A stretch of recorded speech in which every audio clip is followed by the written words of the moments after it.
Good morning, lifeguards. I'm going to talk to you a little bit about the rules of one of our favorite attractions at the pool, the slide.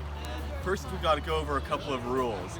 First and foremost, only one person is allowed on the slide at a time. No forming trains, no multiple people going down.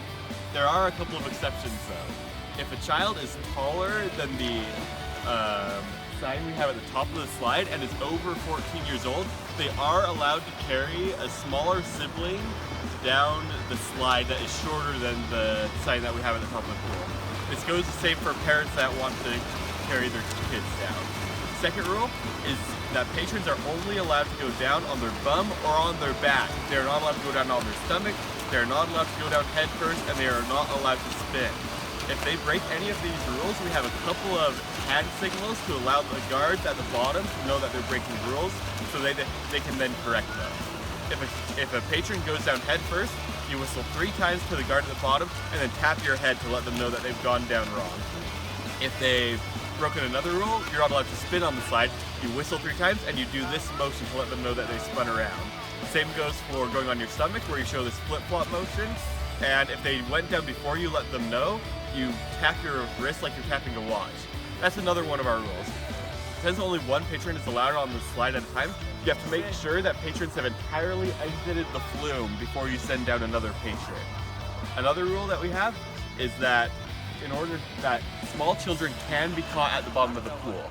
This is a lifeguard's responsibility in the catch pool, but there's a certain way to do it to avoid injuring yourself or the patrons. If a guard whistles 3 times to you and then makes this motion, that means that a small child needs to be caught at the bottom. At that point, you'll keep your tube in front of you, move close to the flume, and be prepared to catch the child from the side. You do not want to step directly in front of the flume, because that could injure yourself or the patron and knock you underwater. Instead, you want to approach from the side, walk up the flume, and when the child comes, grab them as soon as they enter the water and carry them safely to the edge. The lifeguard at the top of the slide should not send down another patron until you have carried the patron to the side of the pool and then return to your normal position, which would be about halfway between that end and that end of the catch pool. Finally, parents are not allowed to catch their children at the bottom of the slide, and nobody is allowed to wait within the roped-off area of the catch pool. If people want to wait for those coming down the slide, they must either exit to the deck or exit to the other side of that rope. Alright guys, I'm going to talk to you guys about the rules of the diving board.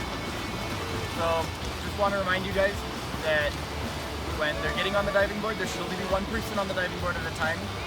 They need to wait to jump in until the last person to get in is all the way near the wall or past the rope. Make sure they're not swimming or crossing the middle of the diving tank. Make sure when they're jumping off, they don't jump twice, or more. They don't bounce more than twice.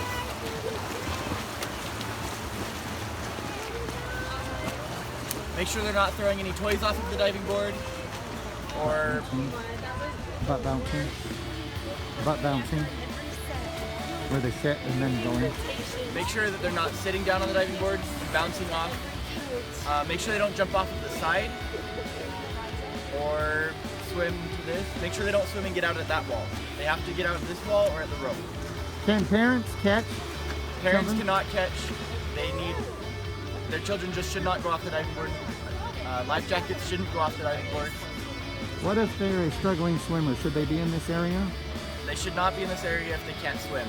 If they're not confident swimmers, they shouldn't be coming over here. What do I do if they say they are and they argue with me? What should I do? Should I give them a swim test? If you feel like they need to do it, they can do a swim test. You can have them swim from here to the other corner. Or more better might be having them swim from here to that corner along the wall.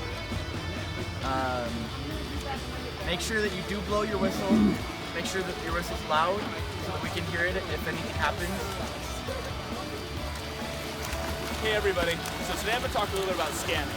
As you probably noticed, right now I'm not doing effective scanning because I'm looking at you and talking. The point of scanning is you look around your entire area and you're trying to keep track of everybody who's in the water. If you see someone who might be a problem, might be in trouble, you don't want to stare at them. You don't want to stare at anything. You want to always be looking at everything because an emergency can happen on any side. When you're scanning, make sure to be sitting forward in a correct posture so that you don't hurt your back and so that you can be ready for an emergency if it does happen.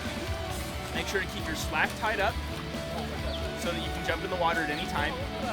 And when you're scanning, remember, you have to see everything, so you need to be quick. Back and forth, about 7 to 10 seconds for your scans. And when you're talking to someone, do not look at them, look at the water where you need to be.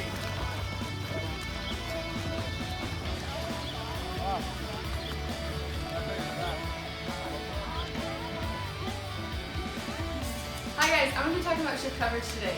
So just to keep in mind, when you have a shift, you need to get it covered. You are responsible for your own schedule, okay? So when you do want to get it covered, everybody that's involved with that shift switch needs to be notified. That includes the supervisors, that includes the other guards that's switching with you, okay? So when you do switch, you need to get a supervisor's permission and you need to get it signed off by a supervisor. You do not take care of that sign off, okay? That is a supervisor's job. Also, if it is on a particular shift and you know the supervisors that are working that particular shift, please notify those supervisors so that we are aware of the shift switch. What happens if I have a double shift? Is that possible? You could have a double shift, and if you do have a double shift, you can't work back-to-back shifts. So don't take a shift that's back-to-back. What if my hours go over 40? You cannot go over 40 hours, period. So if you do go over 40 hours and you're clocking in, let a supervisor know, let Brad or Christina know, and we will take care of that. Alright, I'm also going to be talking about zone coverage. So anytime you get off stand, you need to make sure that another guard is covering your area. So in order to do that, blow 3 whistles to another guard, signal that they need to watch your zone, and then you can get off stand, okay? So make sure that you're communicating with other guards on shift, and that your zone is always covered. What situations would warrant me getting off my stand?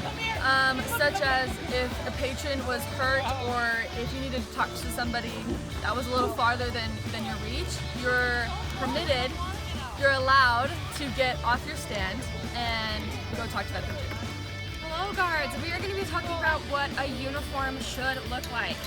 Okay, first and foremost, everybody should have a water bottle, especially in the middle of the day when it's hot. This is part of your uniform. If you're not hydrated, you can't perform to your full abilities. And then for our morning shift, it can be really cold. You're okay to wear a hoodie and pants, as long as they're things you can function in. If you have a hoodie, you should have either a guard hoodie, or you should be able to put your guard tank over top of it, so you can still be identified as a guard. For the rest of the shifts, it's acceptable to wear shorts and your tank top, but you should always have a one-piece swimsuit on underneath. Okay, swimsuit is crucial. If you come to shift without a swimsuit on, are you even a lifeguard? It's important. Second of all, you should always have your whistle on you. Whether it's during cleaning, during the morning shift, during the night shift, and especially during the day, you should always have your whistle on you. If you're making a save and you can't whistle, we can't know. We can't come help you. Also, for the rest of your uniform, you should always have your fanny pack, your hat. Sunscreen is huge. You should have on sunscreen every single day. And you should have on your sandals. Sometimes during morning shift, I see people with shoes on. It's colder, I get it. But for the rest of the shifts, you should have on shoes that are easy to walk in and that you can do your speed walks in. What if I don't have my uniform totally yet with the lifeguard symbol? If you don't have your uniform yet in totality, talk to your supervisors. We will do our best to get what we can for you. Some of us have extras. Okay, shift expectations. Let's start with the morning. When you come in the morning, you should be here on time. Please be here at least 5 to 10 minutes early if you can. I know it's a little earlier, sometimes the supervisors don't show up till right at 4:45, but be here, okay? When you get to shift on morning shift, you should be ready to go. You should be in your full uniform with whistles included. I have had to tell so many people already to have their whistles on them. You should always have them. So when you get here for the morning shift, we'll have 3 people cleaning and 3 people guarding. Halfway through the shift, we'll usually switch. And just regular running duties and follow what your supervisors tell you to do. Midday shift. You are expected to be on time. You are expected to be early. Okay? 10 minutes early for every shift, that's what we say. And when you get here for the midday shift, you are out on stand for the majority. When you're not on stand, you're to be checking the bathrooms on your break and come back into the room. Again, everything for the uniform still applies, and anything else that your supervisors tell you to do. You should be in full uniform and ready to go. Okay, and for the night shift. Night shift, again, get here early and be in full uniform. Usually during the night shift is when we'll have lessons, water aerobics, and parties.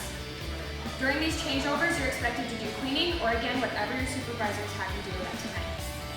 During water aerobics, there still should be a guard on stand. During lessons, there still should be guards on stand. And during parties, guards on stand. In between, you'll be doing cleaning and making sure our facility stays perfect.